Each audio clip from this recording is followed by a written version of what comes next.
Skyline of Love. Chapter 1. A delayed flight, a new beginning.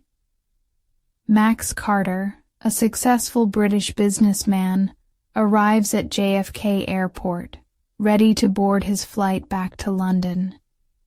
It's been a long week of meetings, and all he wants is to get home. But as he checks the flight schedule, he sees a dreaded word: delayed. A storm is sweeping through the East Coast, grounding flights for hours. Meanwhile, Emily Collins, a dedicated air traffic controller, is managing the chaos from the control tower. She's focused, calm, and sharp, ensuring every plane is safe. Max, frustrated, walks to the counter to ask about alternatives. That's when he hears a voice behind him. "If you're looking for a shortcut through the storm, I'm afraid there's none." He turns to see Emily, standing confidently in her uniform, her green eyes filled with amusement. Their eyes meet, and something sparks. Max, usually all business, finds himself intrigued. "And what if I just want a good conversation?" he asks with a smirk. Emily chuckles. "Then I suppose you've come to the right place." Chapter 2. Conversations at 30,000 feet. The hours pass. Max and Emily talk near the terminal cafe. They share stories. Emily about the thrill of guiding flights, and Max about the challenges of running a global company. Despite their different worlds, there's a surprising connection. Max leans in, resting his elbows on the table. "So you spend your days making sure people get where they need to go. But what about you? Where would you go if you could leave right now?" Emily hesitates, then smiles. "Paris. I've always wanted to see the Eiffel Tower at night." Max grins. A woman with good taste. Their conversation is interrupted by an announcement. "Flight 204 to London now boarding." Reality hits. The moment they shared is about to end. Max stands, looking at Emily.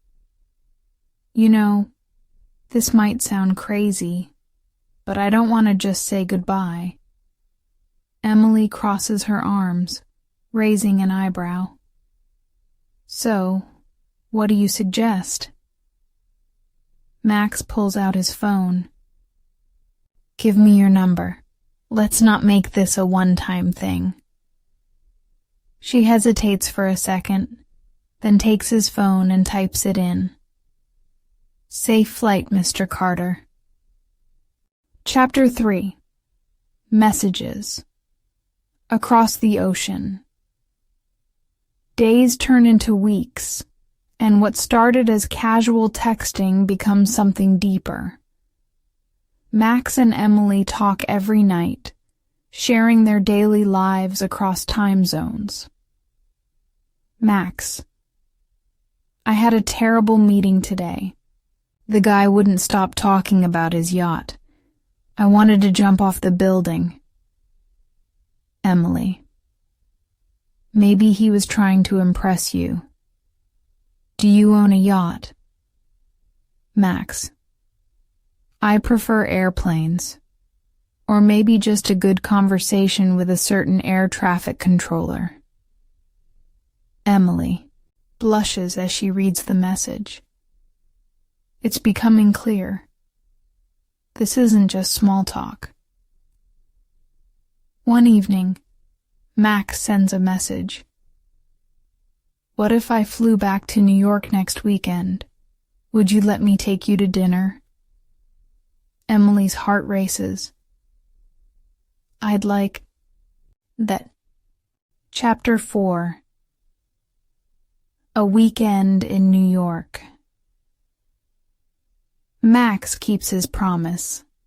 He returns to New York, and they spend the weekend together, walking through Central Park, laughing over dinner, and watching the city lights from the Brooklyn Bridge. Emily looks at him. I never thought I'd meet someone like you, especially at an airport. Max takes her hand. Life has a funny way of surprising us. But as the weekend comes to an end, reality sets in. Max has to leave again, and long distance isn't easy. Emily sighs.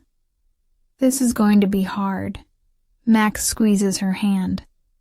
I know, but I think it's worth it. Chapter 5. Love Across Borders. Months pass and they make it work.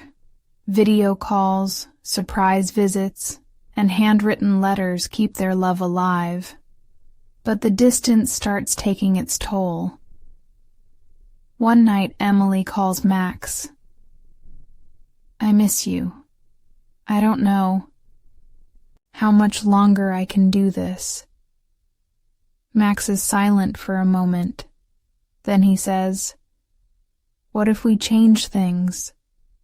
What if I found a way to be with you? Emily's heart skips a beat. Are you saying... I'm saying I don't want a love that's limited by miles. I'm ready to make a move. Chapter 6. A New Flight Plan. A few weeks later, Max surprises Emily at the airport. She's working when she sees him standing at the terminal, smiling. Emily rushes toward him. What are you doing here? Max grins. I'm moving here. I found a way to run my company from New York. Emily's eyes fill with tears. Are you serious? Max nods. I love you, Emily. I don't want to just visit. I want to be where you are. Emily throws her arms around him. I love you too. As planes take off around them, Emily and Max share a kiss, knowing that this time there are no more goodbyes, only new beginnings. The end.